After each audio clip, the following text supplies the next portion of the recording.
نگونم بازم برات غزل سرودم نگی به یاد تو نبودم.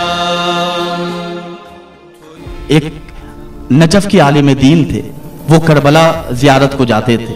انہوں نے بہت ساری دعائیں کی وقت کے امام سے ملاقات کرنے کے لیے. توجہ فرمائیے عزیزان گرامی، اب رونے کی رات آنے والی ہے. اب یہ چند راتیں بچ گئی ہیں آل محمد علیہ السلام کے غم میں آنسو بہانے کے لیے. وہ عالم بیان کرتے ہیں کہ میں نے امام زمانہ کی ملاقات کے لیے بہت سے اعمال کیے، لیکن اعمال اللہ کی بارگاہ میں مقبول نہیں ہوئے.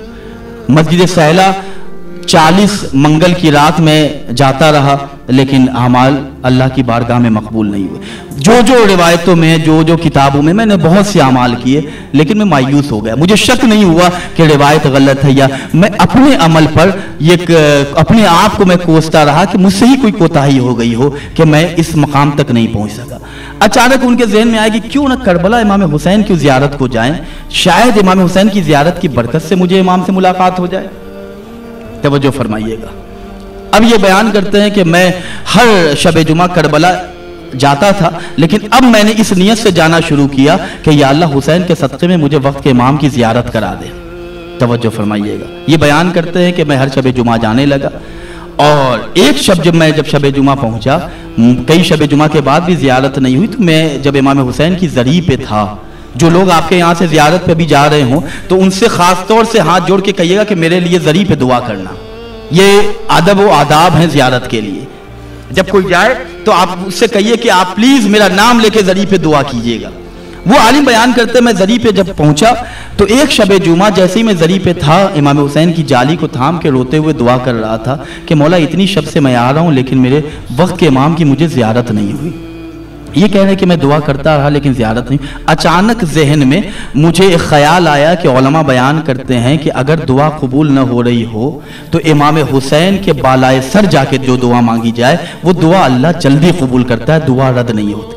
جدھر امام حسین کا سر رکھا ہوا ہے اس طرف اگر کوئی جا کے دعا کرے تو اس کی دعا قبول ہوتی ہے. یہ کہتے ہیں کہ میں بالائے سر گیا اور زری پکڑنے کے بعد میں نے امام حسین صاحب والسلام کی زری کو دیکھا، آنکھوں میں آنسوؤں کا سیلاب آ گیا. میں نے اللہ کی بارگاہ میں ایک دعا کی، یا اللہ تجھے حسین کے حق کا واسطہ، یا اللہ تجھے سید الشہداء کے حق کا واسطہ، میری دعا بس اتنی ہے کہ میں اپنے وقت کے امام کو دیکھنا چاہتا ہوں.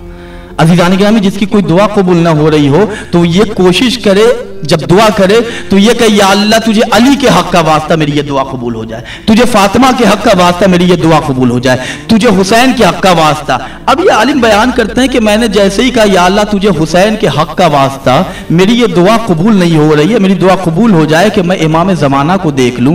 یہ عالم بیان کرتا ابھی میں کہی رہا تھا کہ کسی کے ہاتھ کو میں نے اپنے کندھے پہ محسوس کیا. اے شیخ آخر تو اتنا مایوس کیوں ہے، کیوں پریشان ہے؟ یہ شیخ کہتے ہیں کہ میں نے بس روا روی میں کہہ دیا کہ میرا مسئلہ اللہ سے ہے، آپ کون ہیں، مجھے آپ سے کوئی سروکار، آپ سے کوئی سوال نہیں ہے. اب یہ شیخ کہتے ہیں کہ اس آنے والے نے میرے کندھے پہ ہاتھ رکھا اور میرا نام لے کے مجھے پکارا، کہا کہ اے شیخ کیوں پریشان ہوتا ہے، اللہ تیری دعا سن لے گا، اللہ تیری دعا قبول کرے گا، پریشان نہ ہو. یہ شیخ کہتے ہیں میں جو اب پیچھے مڑ کے دیکھتا ہوں تو ایک سید بزرگوار ہیں، چہرے پہ کیا حسن ہے. میں کہتا ہوں کہ میں کیا بتاؤں، میں اپنے وقت کے امام سے ملنے کے لیے یہاں آیا اور دعائیں کر رہا تھا. یہ بتائیں کہ آپ کون ہیں؟ عزیزان گرامی شب جمعہ ہے، کاش کہ میں اپنے وقت کے امام کے قریب ہو جاؤں، آپ امام زمانہ کے قریب ہو جائیں. دو شہزادوں کا ماتم کرنا ہے، آنسوؤں کو روکیے گا نہیں عزیزو. یہ کہتے ہیں کہ میں اپنے وقت کے امام سے ملنا چاہتا ہوں، آپ کون ہیں؟